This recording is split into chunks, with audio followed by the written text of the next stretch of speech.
Évidemment, on a vu que vous aviez des capacités d'enquêtrice toute la semaine, mais là... Vous avez vu ça un peu? Ouais, j'étais assez impressionné. Mais là, vous êtes là maintenant pour nous révéler votre secret. Alors, avant qu'on le révèle, pouvez-nous dire, est-ce que c'est un secret dont vous parlez facilement dans la vie de tous les jours?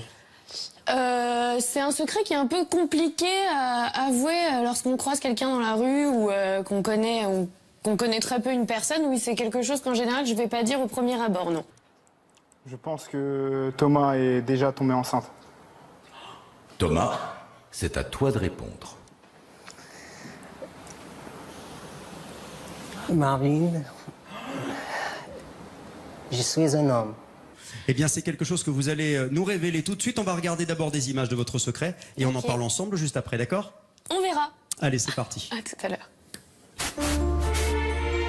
Nous sommes en 2001 quand la vie de notre candidat bascule. Il est alors âgé de 12 ans quand il contracte une hépatite fulminante d'origine inconnue. Mais je suis le premier homme enceinte du monde.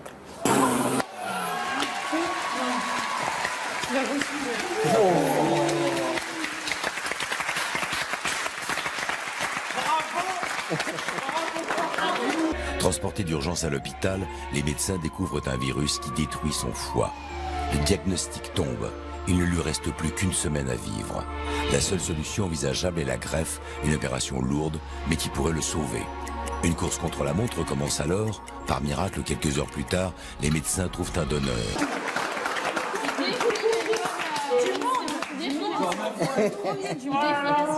Mais t'as accouché comment, césarienne ou en bas? T'as fait une césarienne? Ouais. Comment c'est possible? Il va expliquer. Là. Tu peux toucher moi.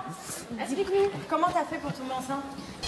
Mais l'organe est âgé et le corps médical sait déjà qu'il faudra avoir recours à une seconde transplantation par la suite. Quelques années plus tard, la deuxième greffe a lieu, mais elle est rejetée. La troisième transplantation, 2 semaines plus tard, sera la bonne. En France, plus de 1000 greffes du foie ont lieu chaque année. Au total, entre l'âge de 12 et 16 ans, J'ai préparé quelque chose pour vous. Ouais.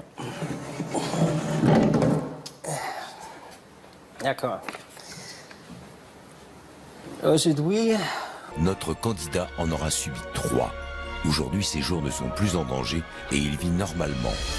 Son secret est « J'ai été transplanté 3 fois ». Voilà votre secret. Vous avez donc été transplanté 3 fois. Athénaïs, on l'a vu la dernière greffe, vous aviez 16 ans. vous me connaissez sous le nom de Thomas, mais je ne me suis pas toujours appelé comme ça. Je suis né sous le nom de Tracy à Honolulu, dans l'État de Hawaï, en 1974. J'imagine que vivre quelque chose d'aussi dur, entre 12 et 16 ans, ça change la vie, je suppose. Je vous avais même pas entendu dire l'intitulé de mon secret, donc visiblement, oui, ça y est, vous savez. Voilà, nous savons, ça y est. C'était, cool, hyper sympa, vraiment génial, top. C'est bien parce que vous avez de l'humour au 10e degré. J'étais alors une jeune fille comme tous les autres. Mais vers l'âge de 10 ans, j'ai compris que mon apparence ne correspond pas à qui j'étais à l'intérieur. J'ai passé mon jeunesse à essayer d'être heureux. Et ça, moi, j'aime beaucoup cette dérision-là. Il faut. Concrètement, quelle incidence ça a aujourd'hui sur votre vie quotidienne? Eh bien, mes petits allers-retours aux confesses, c'est parce que je suis, à cause de la première transplantation que j'ai eue à 12 ans, je suis devenue diabétique, donc je fais des allers-retours voilà, pour faire mes piqûres, etc. Et même si ce n'a pas toujours été facile, j'ai toujours essayé d'être fidèle à qui j'étais au fond de moi-même. J'ai commencé ma transformation physique à 23 ans grâce à un traitement hormonal. Et le matin, j'ai une prise d'anti-rejet pour garder auprès de moi mon petit Oliver, parce que je sais pas si vous avez dit, mais il s'appelle Oliver quand même. Non, votre foie s'appelle Oliver? Oui, parce que liver, en anglais, c'est foie. Donc vous lui avez donné ce petit prénom, finalement ce petit surnom qui est devenu Ouais, son prénom. il fait partie de moi, mais c'est quand même quelqu'un d'à part entière, enfin quelque chose. J'ai décidé de devenir officiellement Thomas 5 ans plus tard et je me suis senti enfin comme je voulais être. J'étais en couple depuis plusieurs années avec Nancy et tout allait pour le mieux. Quelqu'un, oui. Mais quelqu'un qui vous a sauvé la vie. Cette fille est bipolaire. Oui, c'est pas que quelqu'un, c'est 3 personnes. Et je vais faire ça rapidement, je veux pas de pathos, mais juste merci de donner vos organes, merci aux personnes qui sont parties, merci aux familles qui ont accepté. C'est un message important à faire passer, effectivement. C'est plus qu'important. J'ai donc décidé de lui faire ma demande en mariage. On avait tout pour être heureux, sauf des enfants. Malheureusement, suite à une maladie, Nancy ne pouvait pas plus avoir d'enfants. Et comme j'avais gardé mes organes reproducteurs... Après, je sais que c'est extrêmement compliqué d'en parler, qu'il y a plein de choses à savoir, mais une personne peut sauver 10 vies. Je pense très fort à Sabrina aussi, qui a été extrêmement courageuse. Une ancienne ici, parce que candidate c'est de pas Secret facile, Story. C'est ça, qui a été transplantée, mucoviscidose, les 2 poumons. Et c'est grâce évidemment à la générosité de personnes qui décident de donner leurs organes. C'est ça qui, dans un moment terrible, font un don qui est... Il n'y a pas de mots, quoi. Je me suis proposé de les porter à sa place. C'est comme ça que j'ai été connu dans le monde entier comme le premier homme enceinte. Ma vie est dingue, j'ai jamais regretté, enfin regretté, on peut pas regretter, mais dans ma vie, je me suis toujours dit que finalement, faut faire face et les personnes que j'ai rencontrées dans ces moments-là, les moments que j'ai vécu, mon équipe médicale que j'embrasse très fort et que j'aime de tout mon cœur. Ouais. Nous avons eu 3 magnifiques enfants. Suzanne qui a 8 ans. Austin qui a 7 ans.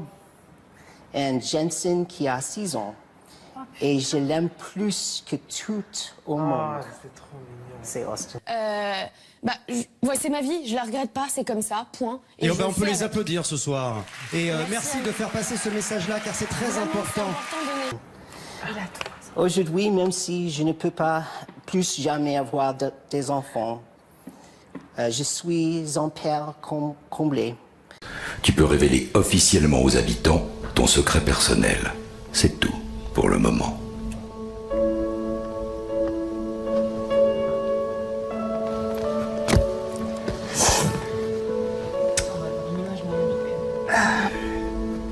En fait, la raison pour laquelle j'ai dit mon secret à Jonathan, c'est que...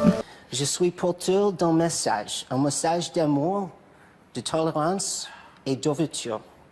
Je voudrais tous vous remercier de m'avoir accueilli dans cette maison et j'espère que même avec mon secret révélé, vous saurez m'accepter tel que je suis.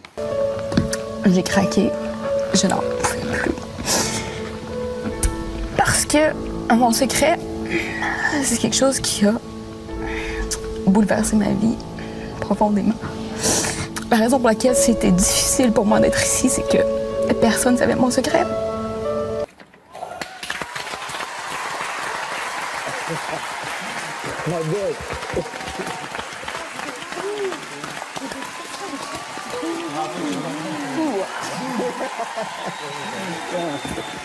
Et le public est debout dans le studio, on est tous très très émus, je pense autant que les candidats dans la maison. Et que tout ce qui se passe ici, voilà, ça me touche énormément. Et mon secret, c'est que le 26 décembre 2004,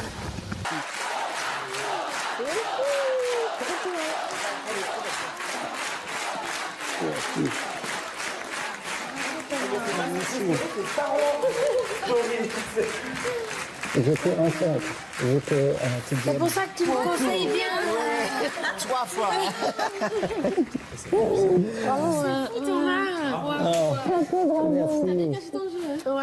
Quel secret penses-tu avoir découvert? Je pense que Sabrina a subi une greffe au poumon. Sabrina, c'est à toi de répondre. Alors, effectivement, depuis 4 ans, je vis avec les poumons d'un autre. Voilà.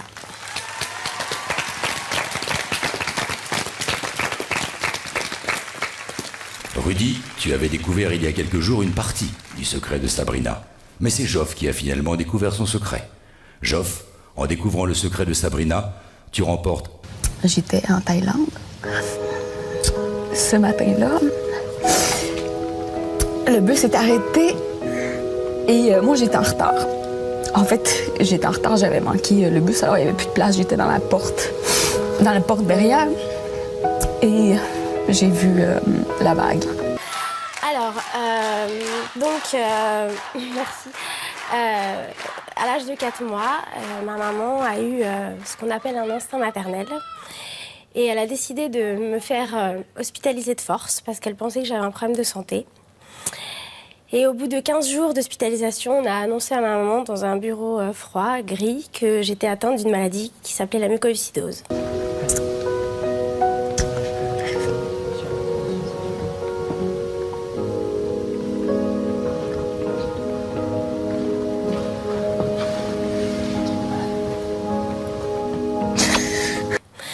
À cette époque, on a dit à maman que je ne vivrais pas plus de 7 ans. Donc ma maman a refusé d'écouter ces paroles et elle m'a fait grandir tant bien que mal. Voilà, donc j'ai subi une scolarité perturbée, mais j'ai eu une enfance heureuse. Malgré que j'ai grandi... Et puis, quand j'ai vu la bague, je me suis dit, ça y est, je suis morte.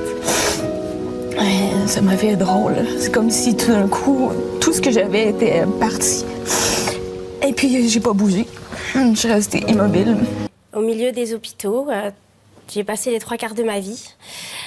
Voilà, avec des traitements, des médicaments, de l'oxygène pour respirer, des perfusions d'antibiotiques, de la kinésithérapie respiratoire plusieurs fois par jour, des aérosols, un régime alimentaire très strict.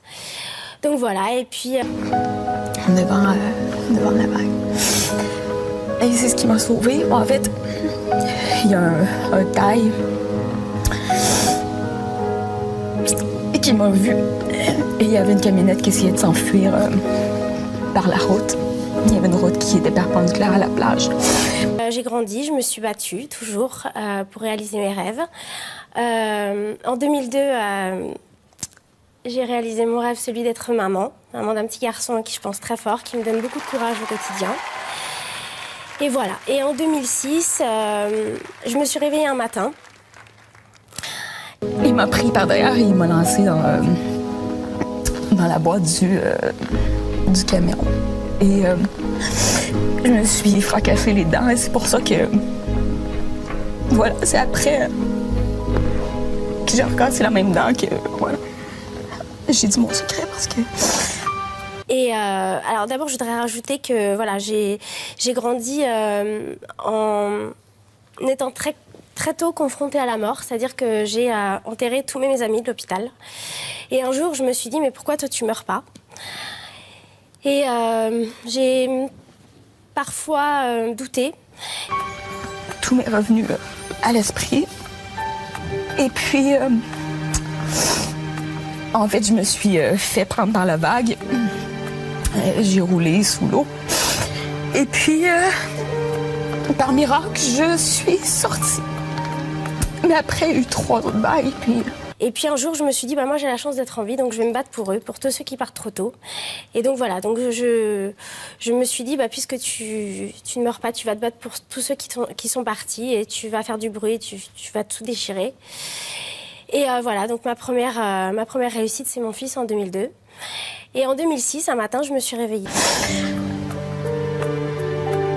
C'est les images de tous ceux qui sont... voilà.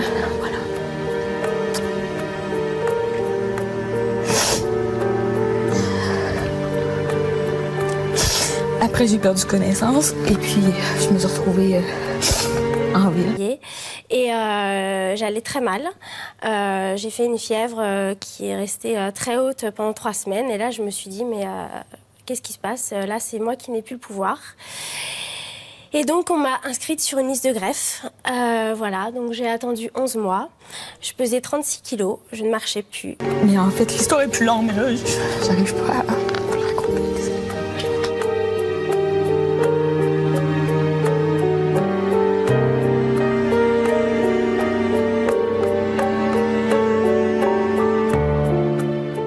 Je respirais que grâce à des machines. Mais à part ça, voilà, j'ai toujours gardé espoir. Et un soir, j'ai été invitée sur le plateau de la Star Academy, où ce soir-là, une étoile a veillé sur moi, puisque c'est à cet endroit même que j'ai reçu un appel pour être appelée pour recevoir mes organes. De révéler ton secret aux habitants. C'est tout. Je vais vous expliquer. Là, tu vas dire ton vrai secret ou ton faux secret? Non, en fait, je vais vous expliquer. Alors moi, j'ai un secret très lourd à porter. Donc, je vais certainement pleurer quand je vais en parler. En fait, moi, j'ai une sœur jumelle qui habite à l'autre bout du monde. Donc, mes poumons. Et je suis partie du plateau où se déroule en ce moment Secret Story, qui était à l'époque celui de la Starac, pour 11 heures d'opération. Et puis voilà, puis je me suis réveillée avec du souffle, une sensation que je ne connaissais pas. Donc ça fait qu'on a été séparés. On a été séparés à la naissance. Donc... Oh, reviens. Donc en fait, moi j'ai une sœur jumelle que je connais pas du tout. Mais du tout.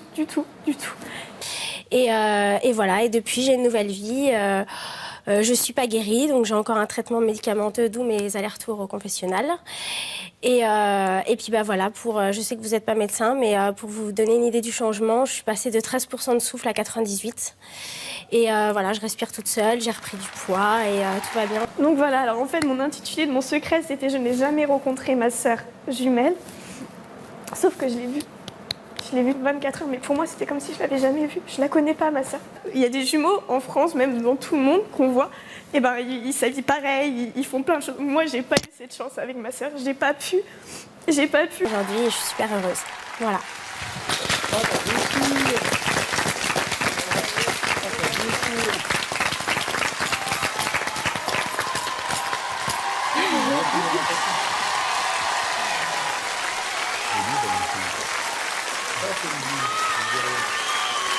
Jouer avec elle, on n'a pas pu s'habiller, on n'a pas pu jouer aux poupées. Donc en fait, moi, j'ai une partie de moi qui n'est pas là. Donc voilà, c'est ça mon secret. Je suis vraiment désolée, la voix, de vous avoir menti. Parce que pour moi, c'était même pas... Je m'en rendais même pas forcément compte. Parce que moi, j'ai pas vu ma sœur, j'ai pas eu la chance. Donc je suis désolée à la voix, je suis désolée à vous. Voilà, et ben mon message il est simple. Déjà, je m'adresse à tous les gens qui sont en attente de greffe. Je m'entends de l'autre côté, c'est super désagréable. Voilà, pour leur donner beaucoup d'espoir et leur dire que rien n'est impossible, qu'ils ne baissent jamais les bras et surtout de croire très fort en ses rêves. Et puis voilà, à vous, je vais pas passer mon aventure à vous faire du bourrage de crâne. Vous de vous avoir menti et je suis désolée à tout le monde autour, quoi. Et voilà, c'est ça. Simplement, à vous et aux gens qui nous regardent, simplement, je vous demande juste de prendre position sur le don d'organes parce qu'un donneur peut sauver jusqu'à 7 vies. Donc je pense que ça mérite fortement réflexion parce que tout simplement, le don de soi, sauver des vies, c'est ce qu'il y a de plus beau. Voilà. Merci. Vous avez des images précises? Ouais, c'est ça, des flashs, voilà. Bon, et est-ce que ce secret a bouleversé la suite de votre existence? Je pense qu'elle a marqué un peu, ouais. Bon, à l'époque des événements, la France entière a suivi ce qui s'est passé à la télévision. Et ce soir, on va le redécouvrir, on regarde et on en parle juste après Marion. Vous l'avez pas entendu? Ici la voix. Hier, Maxime a déclenché l'alarme des secrets. Il croit avoir découvert le secret de Tatiana. A-t-il raison? A-t-il tort? C'est le... Un événement grave s'est produit aujourd'hui à Neuilly-sur-Seine. Ça a commencé le 13 mai 1993. Un homme armé d'un revolver est entré dans une école maternelle et a pris en otage les enfants. Cet homme s'est fait appeler Human Bomb. La France entière se souvient de cette prise d'otage et moi d'autant plus vu que j'y étais. Lors de la révélation, Tatiana, c'est à toi de répondre. Eh bien, comme vous savez, ma vie a été très dure. Je suis partie tôt de chez moi. J'ai rencontré une personne qui, en effet, était en train de préparer le cadeau de la fête des mères. Et en fait, ma place donnait juste en face de la porte. Donc, je me souviens avoir levé la tête et le voir entrer. On dit qu'il porte une cagoule. Il était cagoulé avec une combinaison, un sac à dos et je voyais plein de fils dépasser de son sac. Il a à la ceinture des explosifs. Ça fait maintenant près de 18 heures qu'on n'arrivait plus à sortir un enfant. Tu as fait ce que tu as dit la dernière fois. Donc maintenant, je peux le dire. Je crois que c'est le moment. Donc en effet, il m'a violentée. Un soir, je suis rentrée. Un soir, je suis rentrée. Cette personne a voulu me tuer. Elle n'a pas réussi parce que je suis là, mais je passe un dur moment. Cette personne était beaucoup plus loin que de me violenter.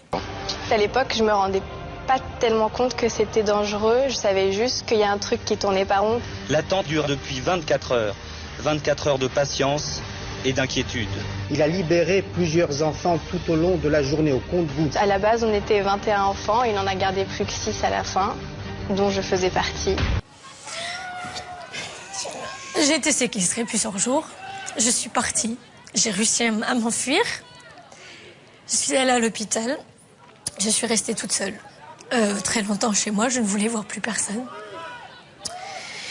J'arrivais pas. J'étais détruite. Il m'a complètement détruite pendant 2 ans. Surtout ce soir-là. Après 46 heures de cauchemar à l'école maternelle de Neuilly, les policiers du RAID ont libéré ce matin les 6 fillettes encore retenues en otage. Pendant cette libération, le preneur d'otage a été tué. Je suis la dernière petite fille à être sortie de la classe.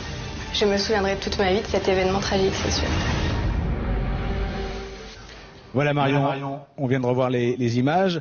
Vous étiez dans la classe de maternelle prise en otage par Yohann Bond, c'était en 93, c'était à Neuilly, un événement qui a fait évidemment trembler la France. Vous avez forcément des souvenirs pressés.